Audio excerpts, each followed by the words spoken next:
It's that time of year when we take stock of what we have, think of our communities, share what we can, and be thankful. For the Municipal Voice, that means we highlight organizations that give back to their communities. Today we are speaking with Doug Shaw and Jen McCullough of the Hometown Foundation, which supports a broad range of areas including animal welfare, emergency response personnel, individuals with intellectual disabilities, major illness, and the military. Join us as we reflect on doing more for our communities and think about what we can all do to pitch in. The Municipal Voice is the Connecticut Conference of Municipalities podcast in collaboration with WNHH LP 103.5 FM. I'm your host, Matt Ford. As always, be sure to give us a like and let us know what you're thinking in the comments. CCM's Municipal Voice podcast continues to present a key forum on important state-local issues. The views expressed do not necessarily reflect the consensus views of CCM or member municipal leaders. Doug, Jen, thanks for joining us today. Thanks for having us. So, first thing we usually ask our guests is to tell us a little bit about your organization, how you got started, and since you cover so much, then we can go into some of the individual areas that you cover. Yeah, Jen, you want to talk about that, when we started and everything? Yeah, absolutely. So the Hometown Foundation has been around for probably over 20 years now.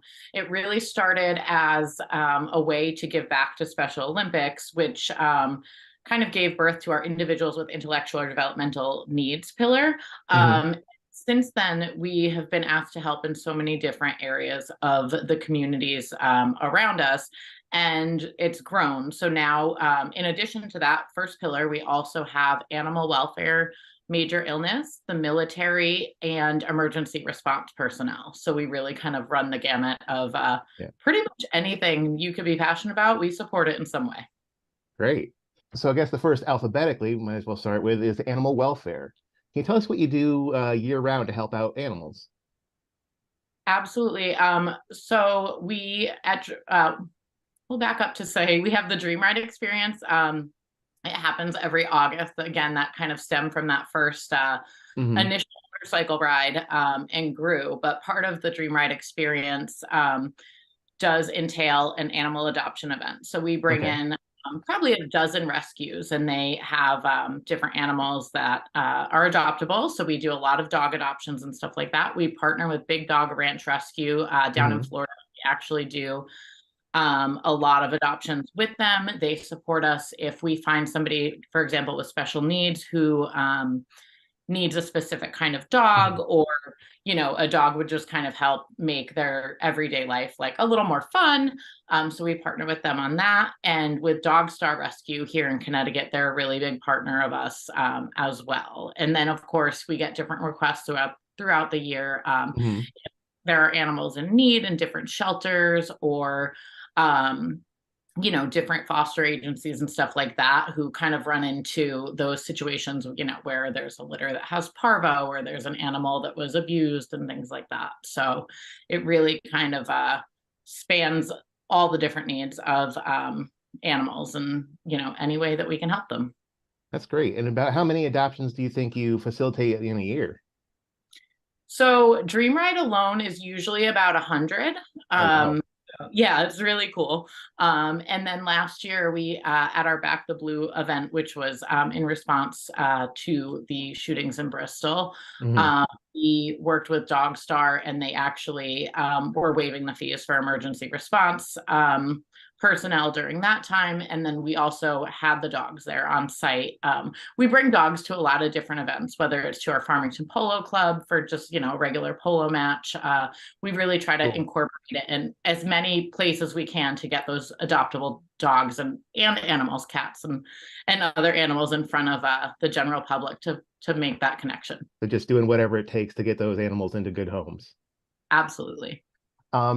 You mentioned emergency personnel, which I know is another one of your pillars, and there's a connection there, I think, with the animals because of the donating resources for canine officers. What other kinds of resources do you assist local teams with? So emergency response personnel, canine is really, I think it's probably the biggest program that like ours in the world. We donate fully equipped police canine. So you're not just getting a canine, it's coming, it's trained, it's got its bulletproof vest, it's got its tracking collar. And then we support the officer in the department as the dog, grows and it goes through, you know, dogs aren't, it's not a piece of equipment that you just buy and it's done. They need their heartworm preventative, they need their food, they need, they grow, they need a different vest. So work with different departments to do fundraisers. We help them kind of run funding programs for their canine so that they're able to do that. We are able to order things for them to kind of get them a better deal on what they're, the best bang for their buck on what they're raising. So that's the biggest thing. And then, of course, with emergency response personnel, we respond, in tragic situations. And Doug can kind of talk a little bit more about what we recently did in the wake of Detective Garton's untimely death. So, Doug, do you want to talk a little bit about that? Yes, when the community calls and they need our help, we're there for them. And when the officer was tragically killed, we stepped up and brought all the food up to the funeral as well as the wake. Took care of the family and the guest up at the Excel Center. And it's just something that this foundation has been doing and will continue to do. Like I said, when the community needs us, we're there to pitch in and do what we can do. So whatever the issue is, you're ready and willing to help. We are ready and willing to help.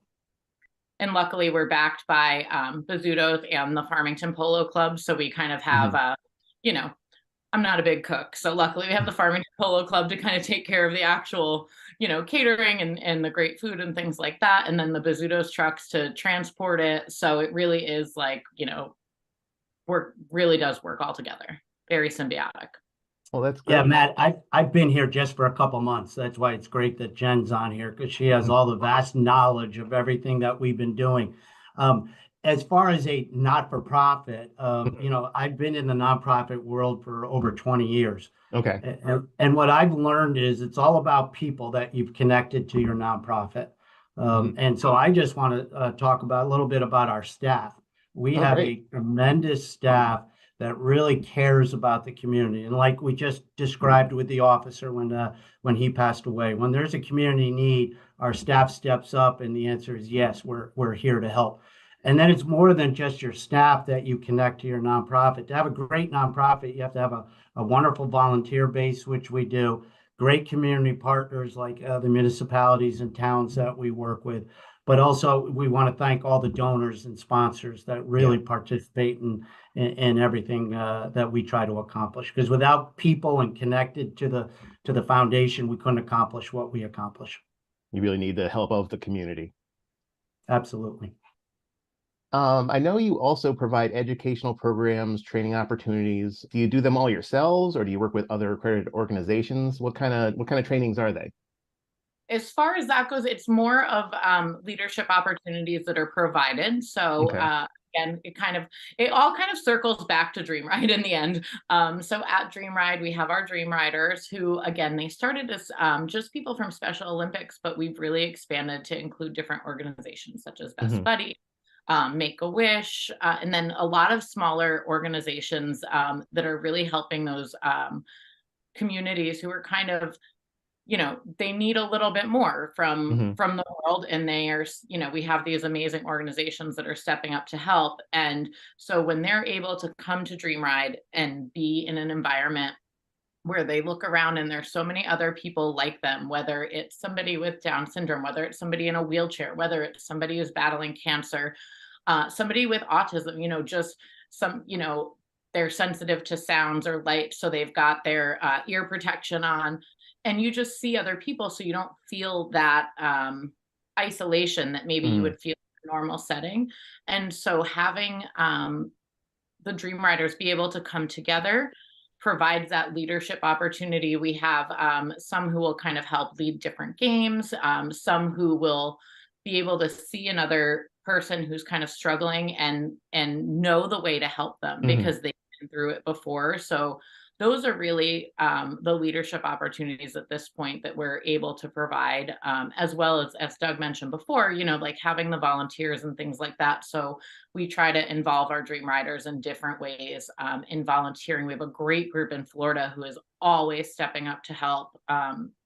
And they really have learned so many leadership skills just through being able to do these different projects together, to be part of the events that we have, and have kind of ownership over a piece of it, whether it's like creating a special craft project to share with everyone, or greeting people as they come in. It just Mhm. like, it's really like giving people a purpose at these different events, and it makes you feel good because you see that, you're a part of it and you've helped make something awesome happen. That's great. You mentioned Florida just now, so your reach and programs goes well beyond the bounds of Connecticut. We are worldwide, really. Okay. So with Dream Ride, I believe this year we brought athletes, Dream Riders from 41 states. Oh, Um, wow. in 5 countries. So we have a great partnership in Australia. So they actually love Dream Ride so much that they started their own. So they have a Oh, one-day Dream wow. Ride that's held in the spring. So it's really cool. And so we have some different people from America that will go over to that. And then those Dream Riders come in August. And it's really beautiful to see, the connections that they've made. Yeah. And they talk throughout the year, they're on social media together, they're texting, and then to see them be able to like reunite and like see these people who have become their family is really beautiful. So those And Matt, connections we that they do. make go beyond just the event itself. Oh, absolutely. Yeah. We say Dream Ride 365 because it really is all year round. And Doug, you were going to say something? Yeah, and like Jen was saying before, we do have an office in Florida. So we Mhm. have a staff person down there that does run some events for us as well. Beth does a great job for us. And we're Great. actually looking to add more events in Florida. Awesome. You are listening to the Municipal Voice on WNHH 103.5 FM. On your website, you write the organization has raised millions of dollars for individuals with disabilities and individuals in need, including your Hungerless Holiday program. I think it's pointing at this time of year to think about families that can't afford a Thanksgiving dinner. Why is it important to give back at this time of year? Well, we just wrapped that up. It was 27,500 turkeys that we donated through a program. So we're all a little sore, a little muscles are a little tired. Those are like 50-pound cases we're moving around. So in addition to produce, fresh and canned.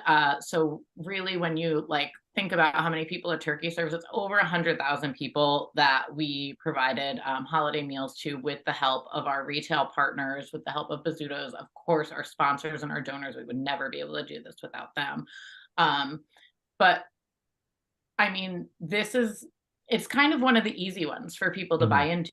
Like, if you have food on your table, you kind of can think about how would it feel to not be able to do that. Everybody goes to the store and they feel like the pinch of, the rise in price of groceries. I know when I Mhm. go, I'm like, wow, that's more expensive. But, like, we're all fortunate in the place where I can feed my family, and, thinking about that there are people out there that can't is, I think anybody who has the benefit of being able to feed their family is really quick to be able to say, I want to help somebody who can't. Especially at Thanksgiving, you think of Mhm. Thanksgiving, and it's your family coming around the table and being grateful for all that you have. And we really want to be able to give people that day to come together without worry, without stress, and to be able to really enjoy their family, enjoy the things that they do have to be thankful for. And, we just love being able to be a part of it. And when you're handing out the turkeys and the food that we did, just to see their reaction in the people's faces and how appreciative they are, it really warms your heart. Yeah. Every day we were out there this past week. So it That's really is nice about giving back. that's great. And do you partner with any other organizations on that project, or where do the turkeys come from? So many organizations. So it's kind of a process where the different organizations will fill out a request form for how many turkeys that they are wanting for their organization. And again, with the way the economy is right now, they're seeing bigger demand. And so that we were seeing like larger increases in the amount of turkeys that people were asking Mhm. for. Um, and luckily, again, we have great sponsors, great donors who have grown with this program. I think we did 5,000 or 6,000 6 years ago when we started, and so to be at 27,500 now is really great. And we have had, just the best sponsors, the best donors that have just grown with the program. And like Doug said, I mean, I think them seeing the impact of what they're doing, it's so tangible, like it's not, it's just, you're taking a turkey and you're handing it to a family in need, or you're handing it to an organization that is going to hand it to the family. And so you just can really see what your money is doing. And so I think as far as, the growth of the program, it's kind of an easier ask than other things that we do, just because it really does make such a immediate impact on people's lives. And we're lucky, being the charitable arm of Bizzuto's. You asked where the turkeys come from. So Bizzuto's purchases all the turkeys. Wow. And then we get a lot of donations and sponsors that then help us pay for that. That's great. And does it go beyond turkeys? Like, is there anything with stuffing or anything like that? It came with potatoes, and it came with carrots, corn. It was additional items. So it's a whole meal. It's not just almost a whole meal. That's the goal. Yeah, and it really was. I mean, at the day we were in Hamden, Jen, it was just amazing seeing the people's faces. It really is about giving back at this time of year. Well, and the other really impressive thing is really seeing what all of these different organizations do, because, we partner with Food Share, and they just kept saying, this is just one meal a year. And these people who are requesting these services, they need help every day. It's not just Thanksgiving. So while we're really grateful to be a part of it this time of year, we really, it is in our heads throughout the year. Like, probably starting next week, we'll start ordering our turkeys for next year. So we're constantly, looking for people who are interested in helping us, people who are looking to sponsor, people who are looking to donate. Always grateful for, every single dollar really truly does make a difference. So, Cheshire Food Bank came in to see us last week, and they said if it wasn't for us and Bizzuto's, they couldn't do what they do and serve as many families as they're able to serve. So it's really just great hearing those stories. Some of these communities. Yes. So as you mentioned, it's not, just Thanksgiving, after that, people still have needs, and the holiday season even extends all the way through the new year. So can you tell us a little bit about the Hometown Holiday Toy Drive? How can people participate in that? We're so excited about the toy drive. It really, when you think of Christmas or Hanukkah or, whatever holiday you're celebrating that time of year, you're really thinking of a kid's pure excitement on Christmas morning, like opening that present. And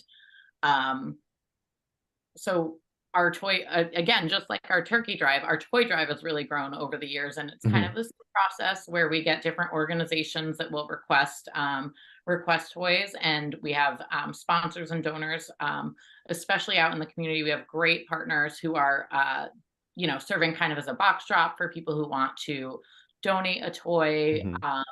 We also have a page that you can go, hometownfoundation.org. There's a link right at the top of it for our toy drive. And you can go on, and we actually have an Amazon wish list where you could just kind of shop the Amazon wish list. It'll come right to us. You can donate money and we'll shop. I love finding a good bargain, so it's always fun for me too to do that. But and then we get to go out into these different community partners, whether it's a school or a community center in one of the towns. I think, we partner with United Way. We actually go all the way to New York City to Covenant House, which serves homeless families. So that's a really beautiful one as well. So yeah, toy drive is great. And then we're also partnering with the Bridgeport Islanders. So on December 2nd, we will be the nonprofit of the night at the Bridgeport Islanders home game against the Providence Bruins. There's a link to that on our website as well.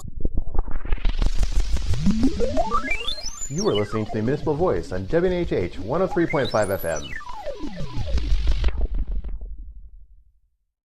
What is the International Ambassadors Program? As I was mentioning before with our different groups that kind of come in from Australia that go to Australia. We also had people coming in from United Kingdom and Sweden and Ireland Ireland. as well. Wow. And so really it's people who are building those relationships. So they're able to come in, and we had a kid named Ian last year from United Kingdom. And so he came in and actually got up at Dream Ride, and it's about kind of talking about their experience of what it's like to be part of Special Olympics, or to be part of, it's called Foundation 21, is the organization we work with down in Australia. So it's sharing their experience of what it's like in their country, of sharing the struggles they face, the things that make their life easier. It's really interesting. I got to be part of some really great conversations this year with our international partners, and just kind of hearing like the differences in healthcare, the differences in getting services and things like that. And it's not just about the kids, it's seeing the parents like form these connections with each other and say, oh, well, I wouldn't have thought to do this, or my country doesn't have this. Like maybe that's something that we can work on. Sorry, my dogs are barking. So really just seeing them take on, again, like that role of not only sharing their experiences with each other, but sharing tips and ways to kind of like continue to thrive and to overcome the obstacles that they're facing. Great. So it's hard to say that the pandemic is completely over, but during that, you pivoted to assist essential medical staff, first responders, emergency response personnel. Yeah. What was that time period like, for a group that covers as much as you do? How did you manage to kind of pivot and switch what you do on a relatively quickly? So again, if you look at our pillars, we can definitely put nurses and first responders under our emergency response personnel pillars.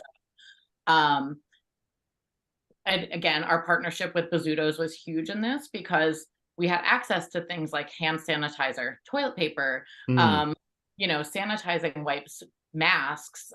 So a lot of it was distributing that stuff to people in need, and making sure it was getting to the people who were on the front lines versus, it goes to the store and some person just goes and buys all of them because they see them. So it was really like kind of allocating those resources and being able to work with the different towns, the municipalities, police, fire, hospitals, doctors, nurses, and making sure that they had the supplies that they needed in order to continue to serve the general public and to be the front line of the pandemic. So. Yeah, you talked about other organizations, but just now you also mentioned the town governments. How important is that relationship, working with the town governments of the places in Connecticut and other places? Well, I think that's really important. We got great relationships with the local police departments in a lot of different communities. I always have said, as a nonprofit leader, when there's a need in the community and they reach out to you for help, the answer is yes. What can we do? So you got to be able to have that relationship, not only locally, but on a statewide and federal wide as well. And so like Jen just talked about, I wasn't here during the pandemic, but knowing Jen and the staff, I'm sure they just pivoted and was there to help whatever the community needed. I've seen that in the 2 months already. So our personal connections and relationships in each of the communities we serve is very important, and something that we're trying to build on even today. It sounds like those personal connections are kind of critical a lot of times to making these connections and finding these new avenues that you can help out. Well, personal connections are really important. When you talk about, I like the phrase, we always look for people's time, talent, or treasure. So if you're interested in getting involved with Hometown Foundation, reach out to Jen or reach out to myself, always looking for volunteers. But also looking for people that want to support us and want to make a donation. We are a 501c3, so we're always looking for people to get involved, like I said, with their time, their talent, or if they're interested in making a donation to us as well. So those personal connections are key. Definitely. And one of the final pillars there that you guys do a lot is you help American service members, both in service by sending supplies overseas and at home by helping veterans that are dealing with issues like food insecurity. Could you tell us a little bit about that initiative? Sure. So yeah, our military pillar is definitely one that is continuing to grow. We have a great team member, Shayla, who has done great work. Her father served in the services, so she really has such a deep rooted passion in Hmm. that. Even just within the past year, the growth that we've seen has been awesome. She worked with some local organizations on something called peanut butter and burpees, and that was Okay. really collecting jars of peanut butter, and then something to do with how many jars of peanut butter you collected. You had to do a bunch of burpees for them, and then you raised money. But the peanut butter was donated to different veteran housing and things Hmm. like that. There was a lot of facts about how like how important peanut butter is, because it can, really like cover so many nutritional Yeah. pieces there. Um, but it was a great way for us to really kind of make headway with different organizations. And she actually kind of spearheaded being able to work with Bazzuto's. We have a program called Stock Up Express, and it's Hmm. kind of like bulk shopping online, and it's open to Okay. anybody. So if anybody wants to check that out, it's a really great way, for example, of like local sports teams to get food, Hmm. for like concession stands, or like if a local town is running some sort of festival or something like that, and they Hmm. need just product in bulk at a great price. It's a great way to look at it. But she partnered with our Stock Up Express and one of the housing companies, and now they're doing monthly orders that are were helped to be funded by the Peanut Butter and Burpees program. Hmm. Also partnered with Save a Suit, and we held an event at the Farmington Polo Club. And so basically, Save a Suit does this really amazing work of suiting up veterans for going back into the workforce. So Okay. they're getting professional attire, and then in addition to that, they have people there that can help them, fine tune their resume. They can do their Hmm. headshots. They have different tables, with different resources for veterans and things like that. So I believe we had 200 veterans that came through that day, which was really, really amazing. So So they have suits for the big interview and be also help preparing for that. absolutely, yeah. Exactly. And it's obviously like, business clothing, suits, whatever kind of situation, they're trying to get into, they're helping them prepare for that. So whether it's, an office, where you need a suit, or you need, polo shirts or whatever, Hmm.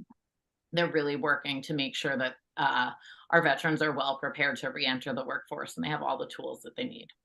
And do people actually donate suits or do they donate money that's then used to purchase suits? How does that work?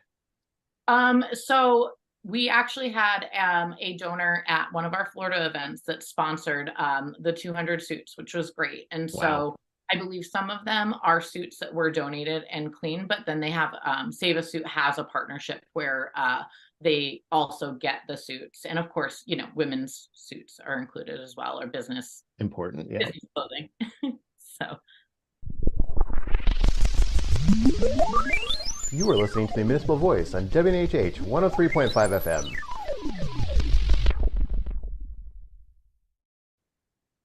Although we've kind of barely touched the surface of all that you're doing as an organization, I think the main question is, how do you do it all? How do you keep focus on each of these events, on each of these programs, and the groups of folks in need? That's a great question because we do a lot. Like we said, we just finished turkeys and we're jumping right into collection of toys. It goes back to what I said earlier. We got a tremendous staff team.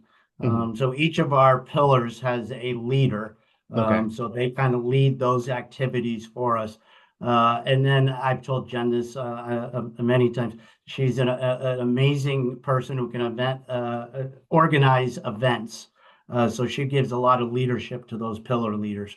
But it's the staff just jump right in. Hmm. Whatever's next on the horizon, the answer is all right. Let's just get to it, plan it, and start organizing it. So it really comes down to a great staff team and a great group of volunteers that are there to help. Excellent. I think too, the biggest thing for the staff is it's it's so tangible. So you could actually see, a lot of Hmm. times when you're at work, you do something and you might not necessarily see the result of it. Hmm. everything we do, we get to see the direct result of, which is really great. And you really feel like you're a part of, helping people's lives improve or making, big changes in their lives. We didn't really touch on our major illness pillar, but we do a lot with that as well. We worked to get a girl who lost her limbs due to complications from septic shock and her appendix bursting. Yeah. I got to go down to Florida with her and see her get new legs this year. So that was absolutely amazing. Great family. And again, like it's great. We keep in touch with them and, check up on people's progress. We've donated handicapped accessible vans to a number of families.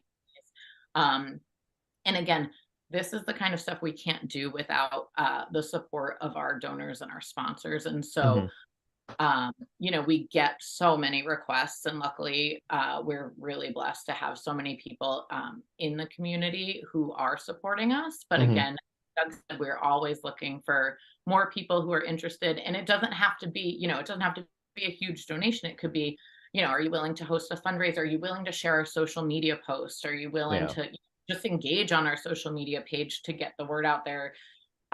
Share our website, things like that, just to, a lot of people have not heard of the Hometown Foundation. So this is a great way to like introduce different municipalities to it, to introduce more people to what we do, how we can help people in our different communities throughout this, and how people can help us. And again, it doesn't have to be monetarily, as Doug said. You can be helping volunteer, you can be helping, share our message. So yeah. And I did want to say one thing, Matt, especially if somebody's out there listening to this and might say, I might consider making a donation to that nonprofit.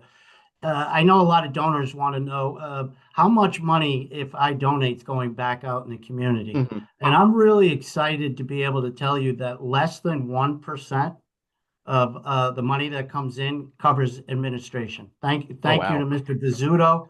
Thank you for the Bizzuto's organization. But most of our administrative fees are covered through the Bizzutos. So less than 1%. I think it's 0.8% of all donations covers administration. Or the other way to look at it is 99.2% of your money is going back out in the community. And there's not many nonprofits that can say that. And that's something I'm really proud about this organization. Rightfully so. Yeah. And so you're talking about community. How important is the community to your organization? How do people respond to your initiatives? Well, the community, I came from the YMCA world before I came here. So it is all about the community. Like Jen said earlier, it's tangible that the staff can see the impact that we're having on the people. Again, I've only been here a couple months, and it's just amazing. Every event, my first week is when the officer in Hartford passed away. And so for us just to step right up and help out that community, and again, see the impact that we have every day on a life or a region is just tremendous. So that community impact is really, really important. Excellent. And I would tell anybody out in the community, whether you're a leader of that town, if you need help, if you need the Hometown Foundation, reach out to us. That's what we're here to do. Yeah, I guess that brings up a good question. How can people get involved? Do you have any events coming up that you can tell us about? The next one, obviously, is our toy drive. So we've talked about that in the Bridgeport Islanders game. So again, we would love for people to go on hometownfoundation.org. You can get information. We have a ribbon at the top of the page for both of those events. Our next big event is going to be the Hearts and Paws Gala, and that actually is supporting canine officers in the state. And that event is really about giving canine officers and their significant other a night out where they can come and relax, because they really, all of our law enforcement and first responders, obviously out there every day on the front lines. Canine officers, they're never really off the clock because their dog is with them all the time.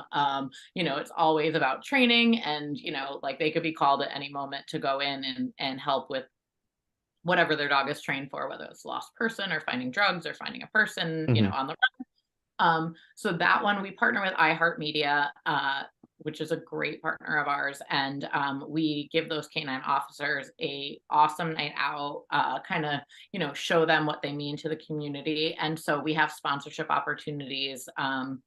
So you can sponsor a canine officer for their night out. So that's our next big event. And then hosting an event down in Florida at the Mar-a-Lago Club, Cars and Cigars Under the Stars. So that will be a fun one. A little far from here to go down to visit, but then get into we have a little bit of a lull as we start really preparing for kind of spring summer season, which is we have golf tournaments, we have the Dream Ride experience, that's our biggest weekend this upcoming year. It's going to be August 23rd, 24th, and 25th, 2024. We need volunteers the week leading up to set up. We need volunteers all weekend to help us at the event. And then the fun part afterwards, which is cleaning up, which is always fun to have volunteers for. So again, great ways to get involved in the community with that.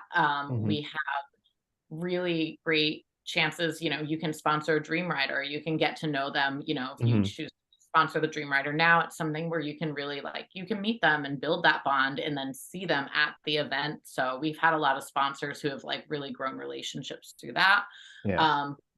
We also have a toy drive event coming up before the Islanders game on Saturday, December 2nd during the day.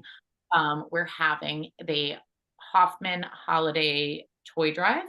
So we will be at Hoffman Sports out in West Simsbury. The entry to that is a new unwrapped toy or $20. You come in, there's going to be amazing, great cars. So if you have a great car that you want to show off, you can come and display it. If you just want to come look at the cars, we always put on a pretty good show when it comes to those. You can definitely come and enjoy it as a spectator. We're going to have the great food trucks from the Farmington Polo Club. We're going to have, coffee, hot chocolate, all that good wintry stuff. And of course, some photo opportunities with the big guy in the red suit. Oh, excellent.